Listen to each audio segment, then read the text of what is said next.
Mr. Mulcair, Canadians are reluctant to send soldiers into combat, but they have also always been willing to defend Canadian values by force when necessary. The NDP's historic reluctance about sending troops into combat has never been tested in power at the federal level. Would an NDP government ever send troops or jet fighters into combat? And if so, where? Yes, we've shown that willingness in the past when it was based on a UN mandate, as in the case of Libya.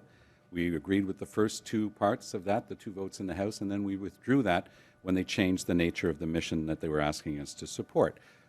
Prime Ministers consulted me on sending in Canadian airlift capability into Mali, and we agreed with that.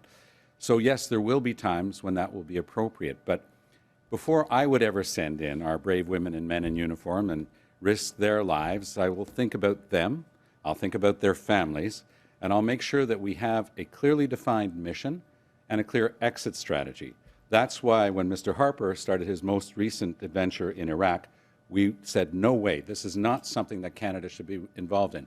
Now, every single person on this panel, Paul, agrees with the importance of fighting terrorism, but the question is, when do we put Canadian troops in harm's way? And we thought that in that case, it was inappropriate. All of Canada's traditional allies, the United States, under a Democratic president, the United Kingdom, and France support the mission against ISIS in Iraq, and to some extent in Syria. Is that not a broad enough consensus? Multilateralism has always been a Canadian approach. But don't forget, you've just named a few NATO allies, but this is not a NATO mission. This is an American-led mission. This is not a United Nations mission, unlike the mission I just referred to in Libya a couple of years ago. So we think that we are taking a wrong-headed approach here, and we know that a lot of the horrors that we are seeing are the direct result of the last misguided war, and I think that, frankly, Canada got it right when we said we would stay out of the 2003 war, and we are seeing the results of that wrong-headed decision now.